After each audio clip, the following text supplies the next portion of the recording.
I want to get your reaction to the executive order. I understand that you've been in contact with this new administration.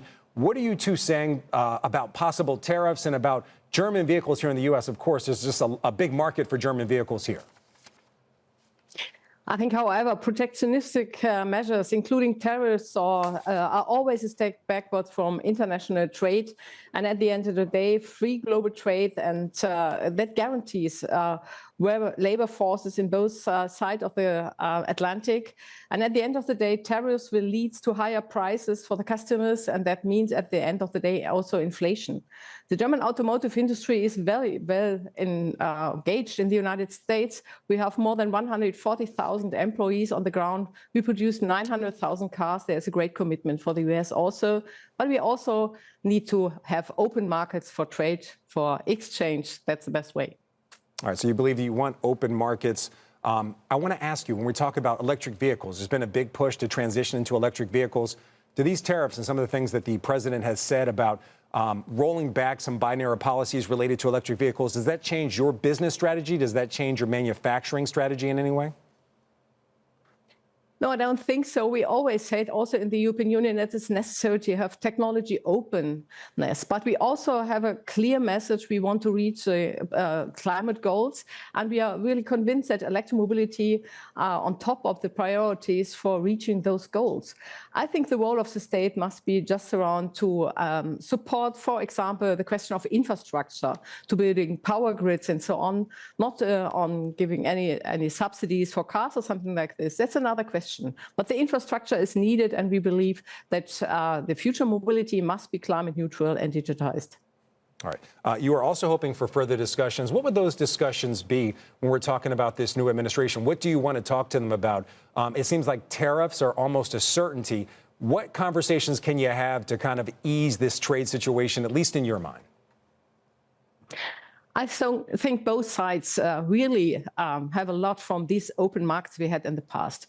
In the last year, we produced over 900,000 cars in the US, more than ever before. And from the United States, half of them go to exports. So also the US have an interest in open markets. And secondly, for me, is when you look at the global challenges we have, I think the Transatlantic partnership is very worthwhile for the future for both sides of the Atlantic. So working together, and I think that's also mentioned President Trump yesterday even, made America first doesn't mean America alone. So let us keep in contact, let us work on the Transatlantic partnership. One last question, if you don't mind, Hildegard. In response to these tariffs, what about pricing? Do you lower your prices and absorb the potential tariffs? How does that impact your ability to sell here in the U.S.? I mean, the strategy of every company is made by every company. But at the end of the day, tariffs leads to higher prices for everyone, for the customers, for the companies. And at the end of the day, that costs the possibility to produce in every country. And at the end of the day, it leads to inflation. And so the price is one thing, but I think we have to keep the tariffs also on the cars. Hildegard, I had one question for you quickly. Do you think that President Trump views markets such that to get access to America, people should pay a price? And I'm not saying that's the appropriate way to look at it, but what is Europe doing to provide greater access for American auto manufacturers? Because I think that's one thing he's going to look for if you're not going to have tariffs coming your way.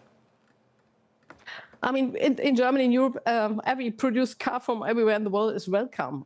We want open markets, and we open our markets itself. And at the end of the day, the customer has to decide in which he trusts. For us, it is very important to say we are not only exporting cars to the US, we are also an employer in the United States. We want to produce. We want to use the network we have with Mexico and Canada. We want to use this partnership also in the future. And when you look at the great chances also the US have from this export, 140,000 labor forces, for example, that shows also, I think, President Trump, that it's also in his interest to have a viable automotive industry from all over the world, not only in the US. Hildegard, you're facing a lot of competition from Chinese EVs in Europe now with these potential protectionist policies here in the U.S.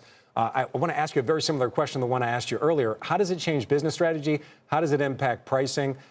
What's the shift that you are going to make? We just heard from Stellantis saying they feel like they're well positioned. Do you feel like the automakers in your trade group, are you well positioned for this potential shift in trade policy?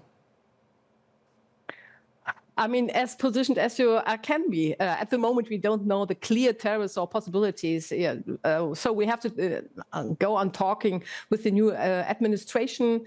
You mentioned China, for example. The German automotive industry sells 100 times more cars in China than vice versa. For us, our open market is a guarantee for prosperity, but also for technical development. And I think it should also be part of the talks we will have with the new government to talk about this question. How can we have the greatest impact from both sides of the Atlantic, and with our partnerships we have right now? A lot of American companies are producing in Germany and vice versa. I think that's the best for international trade.